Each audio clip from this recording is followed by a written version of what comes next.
Welcome everybody to the X Factor podcast today on this Friday morning here live.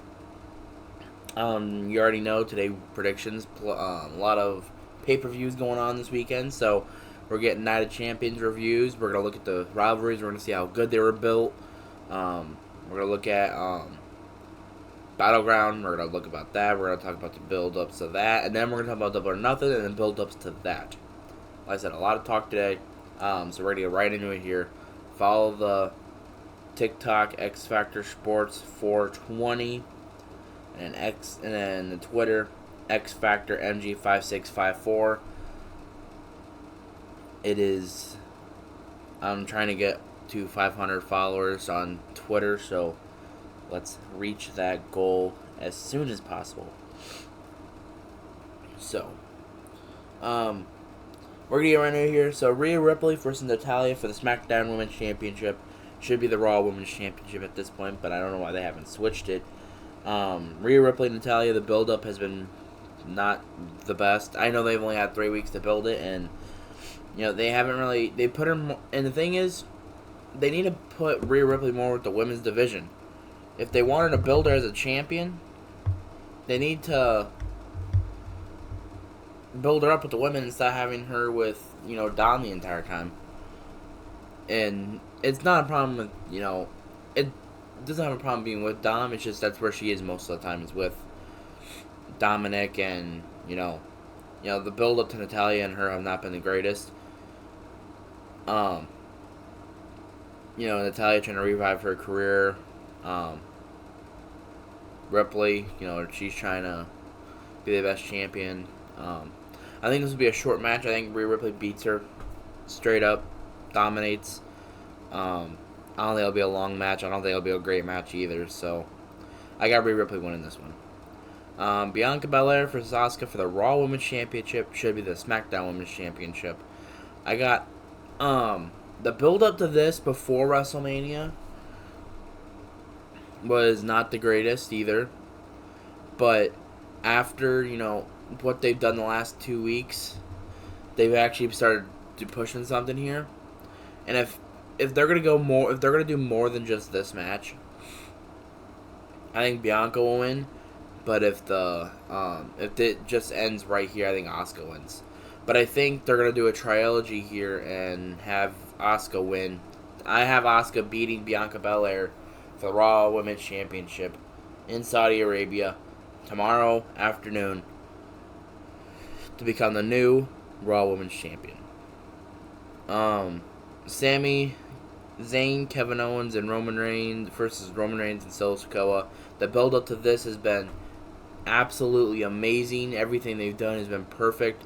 It got stale in between after WrestleMania to Backlash, and then they picked it right up right after Backlash. And then now I feel like we're going to get more of Roman versus the Usos at this point coming up after Night of Champions. I think Roman Reigns and Solo will lose. I think Kevin Owens and Sami Zayn win. I think the Usos turn on Roman and Solo, and then we probably get a tag match at Money in the Bank. And then Roman defends either against Jay or Jimmy at SummerSlam. Or he faces Jay or Jimmy at Money in the Bank, and he faces Jay at SummerSlam. We can see potentially both of those. So, Gunther versus Mustafa Ali for the Intercontinental Championship. They've only had 2 weeks to build it, so they didn't really get much in there. The first promo, the first little backstage thing they had against them, I thought was pretty good. And then last week with Mustafa trying to get an interview, and you got Brock Lesnar, get a life, kid. I swear that was probably the funniest part of Raw on Monday. So, I have Gunther. Obviously, he's gonna beat Mustafa Ali. If Mustafa Ali wins, I think it'll be an upset of the year probably. So, Brock Lesnar versus Cody Rhodes. In my opinion, I think this should be an unsanctioned match at this point, because I think Cody Rhodes wins this one. I think he should win this one. He can't afford to lose this one either. So, I think he wins it, and then he gets ready for Money in the Bank, and wins that contract. The build up to it, I thought, has been good.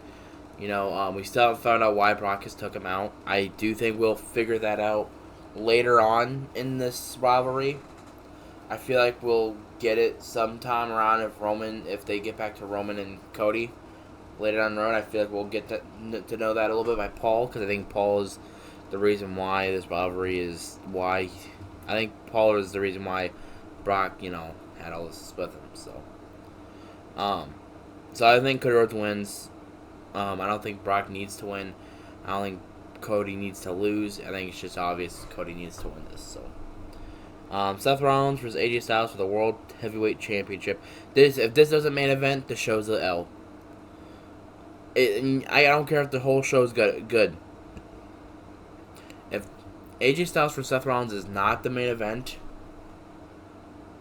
no, you cannot. The show's an L. I'm sorry. If you want this title to be a major title and want people to think it's a major title, it has to be main event. Sorry. But AJ Styles versus Seth Rollins, the build-up, we've had no build-up to it. It's just been, the finals. Boom, we're getting ready for the finals. No face-to-face interaction with him yet. Besides interview talks. I think Seth Rollins wins this one. I think he deserves to win it. I think AJ Styles also deserves to win it, but I think Seth right now really needs it. But with the whole Captain America movies, we could potentially see a different change there. So, that is my predictions. So, Rhea Ripley, Asuka, Sami and Kevin, Gunther, Seth Rollins, and Cody Rhodes. Those are my predictions for Night of Champions. So, we're going to get right into it here with some Battleground. Alright, we're going to get right into it here with this next pay-per-view here, NXT Battleground 2023. And in my opinion, this pay-per-view has probably been the best build-up pay-per-view out of both Double or Nothing and Night of Champions, in my opinion. I feel like they've done really good build-ups to this. I feel like with Shawn Michaels taking over NXT, I feel like he should be one of the main writers for Raw or SmackDown, because right now he's been building some good stuff here in NXT. So we're gonna get right into it here. Dijak versus Ilya Dragunov. The build up to this has been perfect. Thank God it's a last man standing match, because I think that's the right stipulation for this match, based off how they both wrestle. Dijak, I think Dijak, he's reinvented himself. And if people say that this character is boring, if you think this character is boring, you have no taste in anything. Because this has been, in my opinion, he has been amazing. I thought his run right now has been amazing. Like, every time he comes out, you already know shit's about to go down.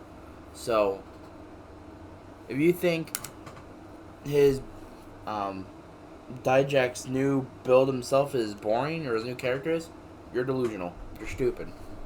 So, and then Ilya Dragunov, I feel like he should be called up already. I feel like he should be the one to beat Gunther. I think Ilya Dragunov will beat Dijak. I think it's going to be a great match. I think Ilya Dragunov, I just feel like he cannot lose this match. Dijak, he can afford a loss because he's not the one eventually going up to the main roster. So he could lose. He can lose and build himself back up to that. Ilya Dragunov, I don't think he can lose. So build up's been great, but I got Ilya Dragunov winning this one. Gallows versus the Creed Brothers, NXT Tag Team Champions. At Stand and Deliver, they got robbed of the titles by Joe Coffey. Last week they challenged him to a match. Match is now official. Gallows for Creed Brothers for the NXT Tag Team Championships. I love Gallus. I think Gallus has been one of the best tag teams right now in NXT. Creeds, I think they're one of the best tag teams in NXT.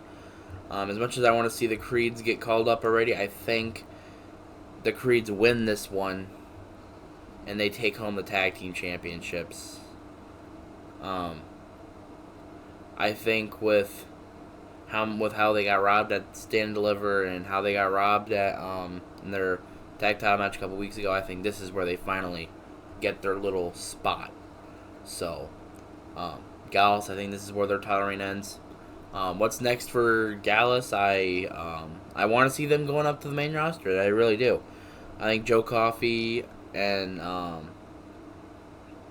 Wolfgang, and I can't remember the other guy's name. I'll get to him here in a minute here, but I think they all been doing a perfect job since they got to NXT. So love to see it. I think Creed Brothers win though. Probably one of my favorite matches coming up is the NXT Heritage Cup championship match with Noam Dar versus Dragon Lee.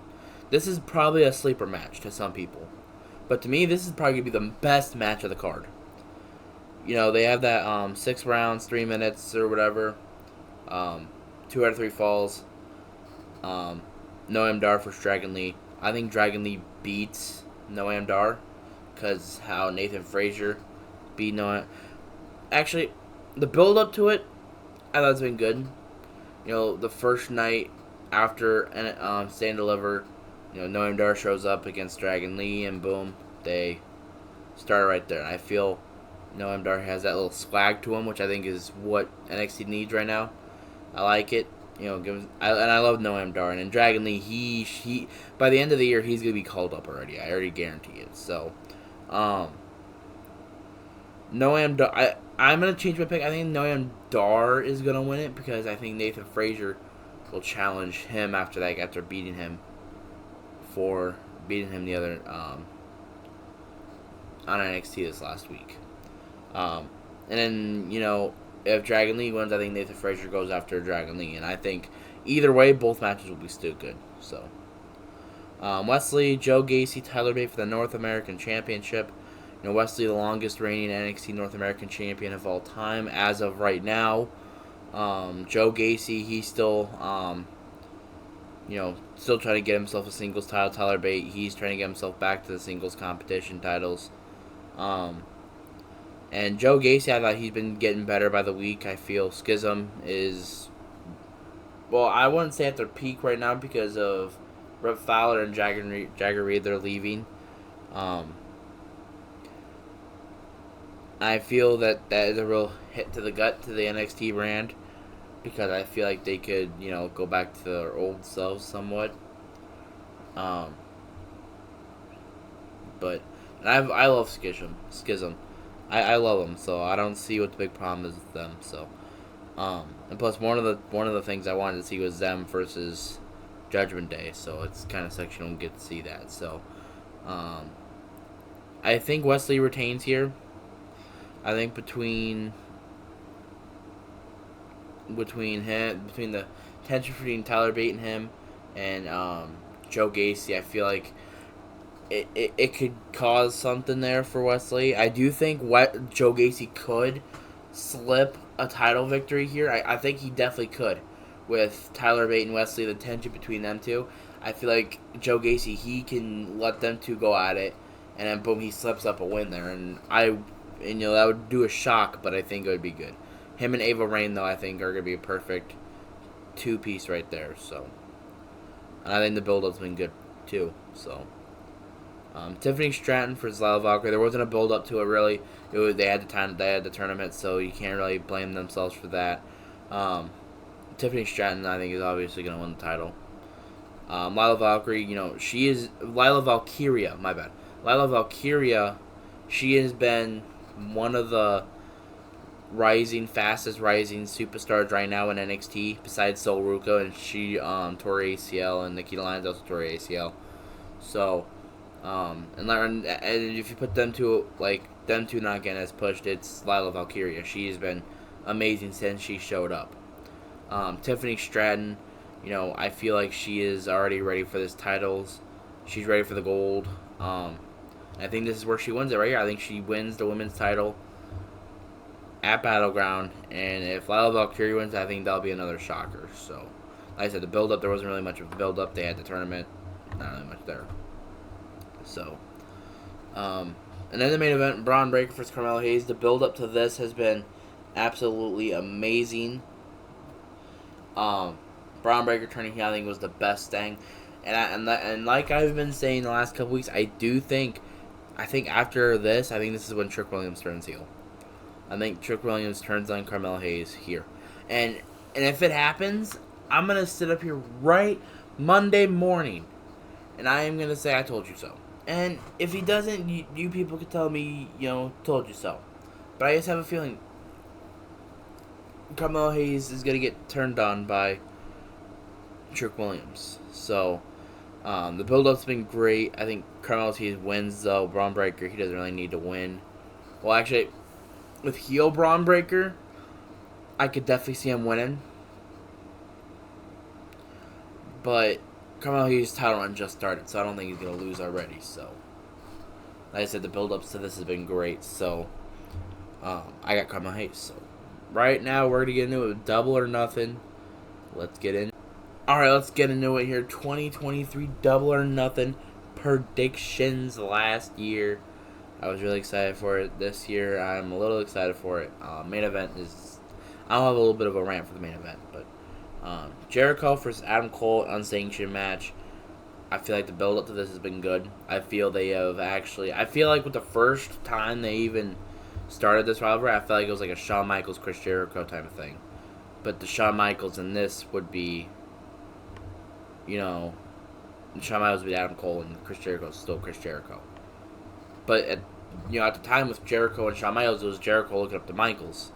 And this time it's Adam Cole looking up to Jericho. I feel like that's where it gets a little bit confusing there. But I do think this is like a Shawn Michaels Jericho type of rivalry here. So, I feel like the build-up's been good. What they did with him and Britt Baker, I feel like was good. Bringing in Sabu last week was fucking good. I'm surprised Sabu showed up. Sabu showed up, and then Twitter went nuts because of all the stuff he said online a couple years ago, and him being a racist. My intake on it, I am not judging on their human appearance. I'm there just to watch. I am the viewer. I'm not there to, I'm just there to watch. And well, Sabu's racist, he's racist. There's nothing I can do about it. There's nothing you guys can do about it. I'm one of those people, just try to live life. You're going to have them type of people. You're going to have racist people. You're going to have homophobic people. You're going to have transphobic people. You're going to have those two groups of people, and you can't change those people's opinions on them. You can with some people, but some people, they're just built and born into that life, that they just don't like them type of people. I'm one of the people that can, I don't care about who you are, as long as you don't hurt my family, I think, then we're fine. Then we're just straight up fine. But if you're hurting my family in any sort of way, I'm gonna do something. So, that's all I gotta say about that. Have your opinions as you want. That's just all I gotta say. It's... That's all I'm gonna say about that. So, but Sabu, he'll be the special enforcer for this matchup. Chris Jericho, Adam Cole. I think Adam Cole wins it here because of Sabu being there. I think it'll help. Maybe a Kyle O'Reilly return, maybe a Bobby Fish return, maybe. I doubt it though, but I think Adam Cole takes the win. The Blackjack Battle Royal for the international title. I don't know who's fully in it, but I think Orange Cassidy still retains. I don't think he loses this match. I feel like by the week he's getting more tired, so I feel like that could be something they build this off of. And I feel like the same way they're doing that with Wesley too. It's like every week he comes in and he's just tired of everything. And it's like, ooh, I'm like, and it's in wrestling, it's always about the small things. It's always, even in promos, it's always about those little tiny little hints. And every week with Orange Cassidy, he has been more tired coming out of a match. It's like the one week he told Renee he was tired. The next week he told her he had to sit down. And then he's like, "Oh, I'll just take y'all." And I feel like I feel like this is the one chance where he could lose. But with how historic, I feel like this reign has been one of the best title reigns right now in AEW. And this is better than the world title reign right now, and that's sad. But because it's not the main title. But international title, I feel like Orange Cassidy, he has held that title to a regard. And it's always and people could say it's the man that makes the title, or the title that makes the man. It goes both ways. The title makes the man, and the man makes the title. The man, depending on how many times he defends it, it'll be more historic. And the title can also fix the man's career. Kind of like I did with Shawn Michaels, Diesel, Razor, Triple H, Owen Hart, Bret Hart, Jericho, Miz, Cena, Eddie. I could keep going on and on about this list. So, it's just, you can keep going on with that list, but that's pretty much, titles like that is really what helps the people. So, I think Orange Cassidy retains though. So, the Elite versus the Blackpool Combat Club in an Anarchy in the Arena match. About to be one of the most brutal. I think this might be the most brutal match in AEW history right here. The build up to this, I think, has been absolutely phenomenal. I think it has been almost as good as the Bloodline build-ups. People saying that this is better build-up than Bloodline. If you're talking about last month after WrestleMania, yeah, it looked like it was going to be. But these last couple of weeks, Bloodline has taken that by a mile, and they put their fingers, like their foot back on the gas. Like they put a brick on that gas pedal and just went off. But the Elite and the BCC is really, I feel like they have, that's right now is the best storyline in AEW. The drama between all of them every week, you never know what's going to happen next kind of thing. And where the hell's Don Callis been? I didn't know why that bald motherfucker turned on Kenny, so just saying Paul would never do that to Roman. I am just opening that right now, so like I said, the build-up's been great, but I think the Elite will come up with the win. So, and we'll probably see a Blood and Guts match from them later down, probably. Or probably a women's Blood and Guts match, I don't know, so. Jamie Hayter versus Toni Storm for the AEW Women's Championship. Jamie Hayter is hurt, so I think we will see a title change. The build-up to this, you already know the history between these two. Full Gear, Toni Storm lost to Jamie Hayter. Toni Storm, I think she has the chance to be the first ever two-time champion. I think there's no one else been a two-time champion. Or I could be wrong. I think Britt Baker's hold it twice. Or Rio, I think. I don't know. I will figure that out later. Or you people in the comments, let me know. Toni Storm, Jamie Hayter. Jamie Hayter is hurt, so I think Toni Storm will win. Like I said, the build-up to Outcast in them, I think, has been good. Saraya, I think she has been bringing it down, though. She ain't good. I'm sorry. She has been Dookie stain on a little fat kid's underwear. That's what it pretty much is. She is just a little shit stain, in my opinion. She's probably been the worst signing, in my opinion. So, Jamie Hayter, Toni Storm, I think it's going to be a banger matchup. I think Toni Storm comes with the win.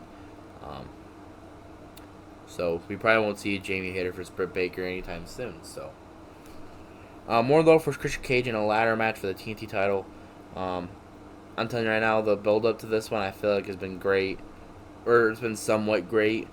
As much as I would like to see Christian Cage win it, I think Wardlow is going to win it here. I feel like Wardlow losing would make no sense in that matter. Especially to Christian Cage unless Luchasaurus gets involved. But I feel Christian Cage doesn't need to win it. I think it's more of a Wardlow needs to just retain it and make the title prestigious like he did when he was a TNT champion last year. So, and then probably another really good build up to Double or Nothing. FTR versus Jay Lethal and Jeff Jarrett for the AEW Tag Team Championships. Mark Briscoe is special enforcer, and there's been tension between Mark Briscoe and everyone in that match. I've been supposed to be friends with everybody in the match, so this is one of those matchups where you don't know who could win. It's one of those matchups where you can see FTR winning, and again you can also see Jeff Jarrett and Jay Lethal winning. I think FTR wins though, but I do think Mark Briscoe might turn on one of these tag teams. He might. And if he turns on FTR, that will probably be the most shocking thing of the year. More shocking than when Cody Rhodes lost to Roman. I'm sorry. It has to be. So, FTR, Jay Lethal, Jeff Jarrett, I think FTR wins it, and it's going to be a great match. And then we get to our main event here. I don't think it should be the main event. I think it should be a dark match at that. MJF, Darby Allin, Jungle Boy, and Sammy Guevara for the AEW World Title in a 4-way matchup. The build up to this has been terrible. Like MJ, and I can, and I had that rant about MJF a couple weeks ago, and I said he was a great talent. And I talked about all the 4 pillars. And the more and how I seen how everything went on Wednesday, Jungle Boy, Sammy, and Darby, I'm sorry, they're nothing more than mid-card guys. You can say that they're pillars because they were there once they started. No one knew about them. The thing, they could be pillars to the mid-card division, but they're not pillars for the world title division. The pillars for the world title: MJF, Kenny, Jericho, and probably Moxley. Those guys have been, the big 4. And MJF, I thought his title reign right now has been lackluster because he's never there and he only had 2 title defenses since fucking November. Like I said, you're not Roman Reigns. And MJF, like I said, he's had the best Iron Man match of all time, so I have to give him credit for that. That's Ricky Stark's match, I thought was meh. I feel like the guys that they're trying to put MJF with are nothing more than mid-card guys. Like Ricky Stark, I think he's a mid-card guy. I don't think he's world title material just yet. He can get there, but he's not there just yet. Darby, Jungle Boy, Sammy. They have the potential to go up to main event status, but right now, they're not. I don't feel like they're main event talent. I think they're more of a mid-card talent. Danielson, I think he's been main event talent since the day he stepped into a wrestling ring. You can't argue me about that. MJF, he's a generational talent.